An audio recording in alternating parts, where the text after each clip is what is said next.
నమస్తే, welcome to our channel. AP liquor స్కామ్లో కీలక పరిణామం చోటు చేసుకుందని చెప్పుకోవచ్చు. మరి ఈ కేసులో ప్రధాన నిందితుడిగా ఉన్నటువంటి రాజకేశిరెడ్డిని విచారణకు హాజరు కావాలని సిట్ అధికారులు నోటీసులు ఇచ్చారు. మరోపక్క చూసుకున్నట్లయితే ఈ కేసులో ఎవరైతే నిందితులుగా ఉన్నారో Dhanunjaya Reddy, Raj Kesireddy, Chevireddy Bhaskar Reddy, Krishnamohan Reddy at a time వీళ్ళ ఇళ్లలో ఈడీ సోదాలు నిర్వహించడాన్ని ఏ విధంగా చూడాలి. మరి గత కొన్ని రోజులుగా కూడా సైలెంట్గా ఉన్నటువంటి ఈ లిక్కర్ స్కామ్ వ్యవహారం ఇప్పుడు సడన్గా తెరపైకి రావడాన్ని ఏ విధంగా చూడాలి తెలుసుకునే ప్రయత్నం చేద్దాం. దీన్ని విశ్లేషించడానికి మనతో పాటుగా ఉన్నారు AP Khammam corporation director అడ్స్మెల్లి Srinivas గారు. నమస్తే సార్. నమస్కారం సార్. గత కొద్ది కాలంగా చాలా సైలెంట్గా ఉంది సార్, కానీ ఈడీ తన పని తాను చేసుకుంటూ పోతుంది ఈ లిక్కర్ స్కామ్కి సంబంధించి అని చాలా మంది విశ్లేషిస్తున్నారు. అయితే ఒక పక్క ఎవరైతే రాజకేశిరెడ్డి ఉన్నారో వారిని సిట్ విచారణకు హాజరు కావాలి అని చెప్పి నోటీసులు ఇవ్వడం, మరో పక్క at the same time Rajakeshi Reddy కానివ్వండి, ధనుంజయ రెడ్డి, చెవిరెడ్డి భాస్కర్ రెడ్డి, కృష్ణమోహన్ రెడ్డి వీళ్ళందరి ఇంట్లో కూడా బాలాజీ గోవిందప్ప ఇళ్లలో కూడా ఈడీ సోదాలు నిర్వహించడం ఎలా చూడాలంటారు? ఇప్పుడు మీరు అన్నట్టుగా సడన్గా ఏమీ మళ్ళీ మేల్కోలేదు, వాళ్ళ దర్యాప్తు వాళ్ళు చేస్తూనే ఉన్నారు. ఇందులో ఎలా ఉందంటే చాలా వైడ్ రేంజ్లో ఉంది ఈ స్కామ్. అంటే జగన్మోహన్ రెడ్డి ఒకడే ఇలా దుబ్బే జైలు పెట్టేసుకోలేదు, ఇది చాలా పెద్ద నెట్వర్క్. అతని దగ్గరికి ఇప్పుడు వాళ్ళు ఏం చేసినా ఏం చేస్తాడంటే జగన్మోహన్ రెడ్డి గారు తన దాకా రాకుండా ఉండడానికి అనేక లింకులు కింద చేస్తాడు ఏ స్కామ్ చేసిన. ఎందుకంటే గతంలో అనుభవం దృష్ట్యా గతంలో అడ్డంగా దొరికేశాడు అక్రమాస్తుల కేసులో. ఇక్కడికి వచ్చేటప్పటికి ఏం చేసాడంటే కొన్ని పాత్రదారులను ముందు పెట్టి వాళ్ళ ద్వారా నడిపించి చాలా వరకు వాళ్ళందరినీ దాటుకొచ్చేట నిజంగా దొరికేసిన వాళ్ళందరినీ దాటుకుని వచ్చేటప్పటికి సమయం పట్టేలాగా ఉంటుంది వాళ్ళ స్కెచ్. చాలా నేరం ఇప్పుడు పరిపాలన బాగా చేయడానికి బుర్రవాళ్ళు, కానీ నేరం చేయడానికి మాత్రం బుర్ర బ్రహ్మాండంగా వాడతారు వాళ్ళు.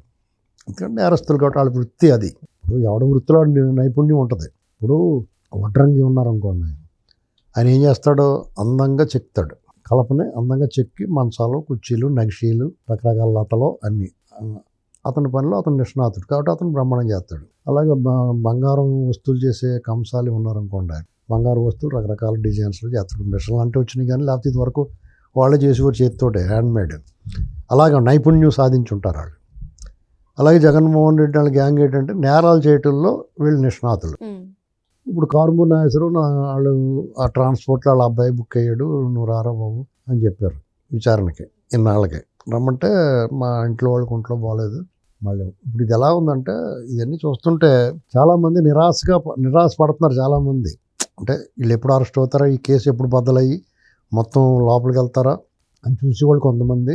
ఇది ఏది ఈ తతంగం ముగిసిపోతే అరెస్ట్ అయిపోతే మనం మళ్ళీ అయ్యో మాకు అన్యాయం చేస్తారని అరుచుకుంటూ బయటకు రావచ్చని కొంతమంది ఇలా ప్లాన్ వేసుకుంటున్నారు.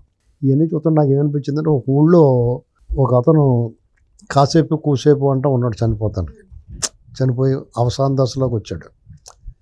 అతని మీద చాలామందికి కోపం ఉంది ఊళ్ళో. ఇటు ఎప్పుడు పోతాడరా ఈ గోళ అని చెప్పి చూస్తూ ఉన్నారు. వాళ్ళందరూ ఇటు ఎప్పుడు పోతే అప్పుడు సంబరం చేసుకుందామని చూస్తున్నారు. అలాగే ఎంత చెడ్డ పేరు ఉన్నా ఎంత ఇదైనా అతనికి కావాల్సిన వాళ్ళు కొంతమంది ఉంటారు కదా, వాళ్ళందరూ కూడా ఇటు ఎప్పుడు పోతాడో ఎప్పుడు పెడబొబ్బలు పెట్టి ఏడుద్దాం, తర్వాత ఎదటోళ్ళ మీద బురద జల్దాం, అలా మీ వల్లే చనిపోవడం చెప్దాం అని చెప్పేసి వాళ్ళు రెడీగా ఉన్నారు. అయితే అతను ఆ కార్యక్రమం అవట్లా, అతను అలాగే బయట తీసుకొచ్చి పడుకోబెట్టి ఉండిచ్చారు. చూసి వాళ్ళకి ఏమనిపిస్తుంది, లీడరా బాబు ఇంకా ఏం అవ్వలేదా, ప్రతిరోజు ఏమైంది ఏంటి ఎలా ఉంది అని చెప్పి ఆ దారిపోయి కొన్నాళ్ళకి అతను ఊసి మర్చిపోయారు అందరూ. సర్లే వాళ్ళు అలా కాపలా కూర్చున్నారు. వెయిట్ చేసేవాళ్ళు కూడా ఆ వెయిటింగ్ అది మానేసి ఎవరి పనులు వాళ్ళు ఉన్నారు. సర్లే తర్వాత చూసుకుందాం అంటే అందరూ కూడా వాళ్ళ దైనందిన జీవితాలు వాళ్ళు పడిపోరు. ఇక దీన్ని కూడా వదిలేశారు. సడన్గా ఎక్కిళ్ళు వచ్చినాయి, ఇప్పుడు పోతున్నాడేమో అన్నట్టుగా చూస్తారు. వాళ్ళు కూడా తొంగి చూస్తారు ఇంకా పోలేదట. ఇది ఎలాగే వద్దంటే సడన్గా కొన్నాళ్ళకి పోతాడు అతను. పోయినప్పుడు ఈ సంబరాలు చేసుకుందాం అన్న వాళ్ళు కూడా పోయాడా సర్లే అని ఊరుకుంటారు. ఆ ఏడ్చేవాడు కూడా సర్లే పోనీ అంటే ఎక్కడా చడి జప్పులు లేకుండా పోతాడు. కొన్నాళ్ళకి విసుగు అది దానికోసం వేచి ఉండి వాళ్ళకి దాని మీద ఆసక్తి పోద్ది వీళ్ళు ఎవరికైనా. అలాగే ఈ కేసు మీద కూడా జనాలకి ఇక దీని మీద ఒక ఉత్సుకత తగ్గింది. ఎవరి పనులు చేసుకుంటున్నారు, ఆ చట్టం పని దాన్ని చేసుకుంటుంది. సడన్గా అరెస్ట్ అయిపోయినప్పుడు 2 రోజులు మాట్లాడుకుంటారు అంతే. వాళ్ళందరూ అయితే మొత్తం అందరికీ సట్రాలు బిగిచ్చేశారు. వాడు ఎలాగైతే ఎప్పటికన్నా పోయాడో వీళ్ళు కూడా అలాగే లోపల పోతారు. అయితే ఇది వరకడంత సంబరాలు ఉండవు యువతల శిబిరంలో, ఏదో అయిందిలే అనుకుంటారు. అలాగే వాళ్ళు కూడా ఏడుతానికి గొంతు రాదు వాళ్ళకి, అమ్మాయి పోలేరు బాబు గొడవ వదిలింది అనుకుంటారు, మా వంతు ఎప్పుడో అనుకుంటారు. అంటే అలాగా నీరుగా, అంటే ఇది ఒక రకమైన స్ట్రాటజీ ఏమో, మరి ఇది కూడా ఒక రకమేమో అనిపిస్తుంది అలాంటి ఎన్ని చూస్తుంటే. లేకపోతే చాలా క్లియర్గా ఉంటుంది పిక్చర్ ఇది, టక టక టక. అంటే ఒకదానం కలవడం మొన్నటి దాకా వాళ్ళ పాత్ర ఎస్టాబ్లిష్ చేశారు, వీళ్ళందరిది పాత్రదారులది, వాళ్ళ చేతుల్లోకి ఎంత డబ్బు చేతులు మారింది, ఎవరెవరికి పంపిణీ చేశారు, ఎంత డబ్బు కలెక్ట్ చేశారు, ఇలాంటివన్నీ దొరికినాయి. ఇది కాకుండా ఇంకో కేసు కూడా ఉంది, ఈ క్యాష్ అండ్ క్యారీతో డబ్బులు లాగి ప్రభుత్వ ఖజానాకి నుంచి డైవర్ట్ చేసి ఇవన్నీ బుడంత ఉంది. అది పెద్ద స్కామ్. మళ్ళీ అది లక్షల కోట్లు, ఇది 5-6 వేల కోట్లు అంతే. ఇది ముడుపుల స్కామ్. ఇది ఇందులో కారుమూరి నాగేశ్వరరావు ట్రాన్స్పోర్ట్ వాళ్ళ కొడుకు, ఇవన్నీ ఇదంతా తతంగం. ఇంత చేయాల్సిన పని కారుమూరి నాగేశ్వరరావు మీకు ఒంట్లో పోలేదా అయితే ముందు ఒకసారి వచ్చేళ్ళు, లేదంటే నేను ఎత్తుకెళ్తామని చెప్పాలా. అంటే ఇప్పుడు కారుమూరి నాగేశ్వరరావు వాళ్ళ కొడుకు సిట్ అధికారులకే లంచం ఇవ్వబోయారు అనే అవును, అభియోగాలు కూడా ఉన్నాయి. ఎలా ఉంటుందంటే ఈ నేరస్తులకి ఒక అలవాటు ఉంది, చానాళ్ళు అది వర్కౌట్ అవుద్ది కూడా. ఇప్పుడు అనంతబాబు ఉన్నాడు, అతని కేసులో సీఏ ఏం చెప్పాడు, నువ్వు మేము మాలో చెప్తున్నారు జాతీయ దాక్కున్నాడు. అతను ఆ దర్యాప్తు బృందంలో ఉన్నవాడు. కంచే చేను మేస్తే మరి కాదు. ఇప్పుడు అతను ఒక దుర్మార్గుడు, హంతకుడు, పెద్ద దారుణంగా చంపి ఇంటికి డెలివరీ ఇచ్చారు. ఆ కేసులో కూడా ఇతను నిజంగా అతనికి మేలు చేయాలనుకున్నవాడు ఇంత చట్టాన్ని అడ్డుగోలుగా అమ్మేసుకోకూడదు కదా. అతను కావాలని ఎంచుకున్నాడంట అక్కడ. మరి ఉన్నతాధికారులు కూడా అంత కళ్ళు మూసుకుని ఎందుకున్నారో నాకు అర్థం అవట్లా. ఏమవుద్దంటే అసలు ఏం చేయదలుచుకున్నారు రాష్ట్రాన్ని. ఈ కేసులు దర్యాప్తులు ఇవన్నీ ఒక రకమండి. ఈ అధికారులు రాజకీయ నాయకులు చాలా బెటర్ అనిపిస్తున్నారు వీళ్ళ మీద. ఇలా ఒక వార్త వచ్చింది, కోర్టులు న్యాయస్థానాలు ఒక ఐఏఎస్ అధికారిని తప్పుపట్టింది, తర్వాత ఇంకో డిపార్ట్మెంట్లో ఇంకొక ఆయన వ్యవహారం బాగాలేని వస్తుంది. అసలు ఇవన్నీ చూస్తుంటే చంద్రబాబు నాయుడు గారి కష్టం, ఈ కూటమి పాజిటివ్ ప్రజల్లో ఉన్న ఈ సానుకూలత ఇదంతా కూడా వీళ్ళని ఎలా తెచ్చిపెట్టుకున్నారు, గెలిపించుకున్నారు కదా, అదంతా ఏమైపోద్దాం, వృధా అవుద్దామో అని భయం వేస్తుంది. ఎందుకంటే జగన్మోహన్ రెడ్డి మీద భయం లేదు, అతను నెవర్ అగైన్ అతను వచ్చే ప్రసక్తే లేదు. కానీ జగన్మోహన్ రెడ్డి కార్యకర్తలు అక్కర్లేదు, వీళ్ళు ఉన్నారు అన్నట్టుగా ఉంది.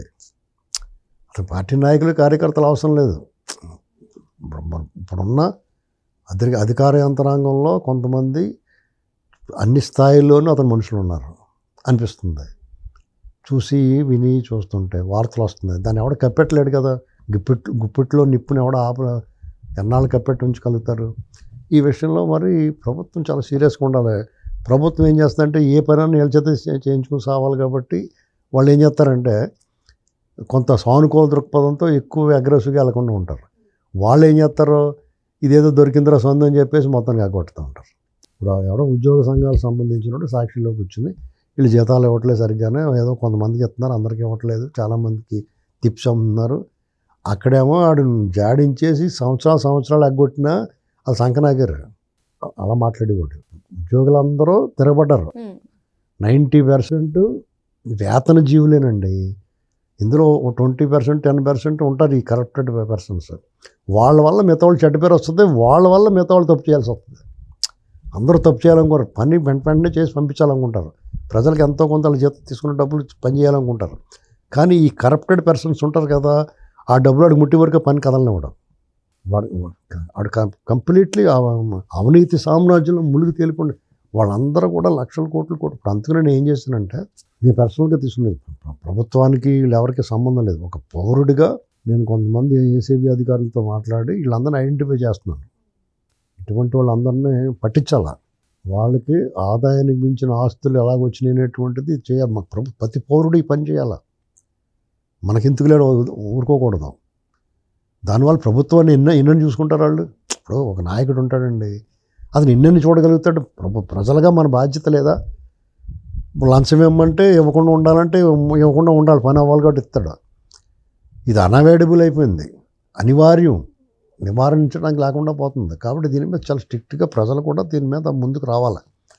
ఈ స్కాములు స్కీములు అనేటువంటి జగన్మోహన్ రెడ్డి గారు అరెస్టులు అనేటువంటి తప్పదు, ఆపలేడు వాళ్ళని, వాళ్ళని ఎవ్వడ కాపాడలేడు. ఇప్పుడున్న ప్రభుత్వాన్ని మనం కాపాడుకోవాల్సిన పరిస్థితి ఎలా ఉంటుందంటే ప్రతి ఒక్కళ్ళు కూడా బాధ్యత వహించాలి. ఇప్పుడు సపోజు ఊళ్ళో పెన్షన్లు ఉంటాయి.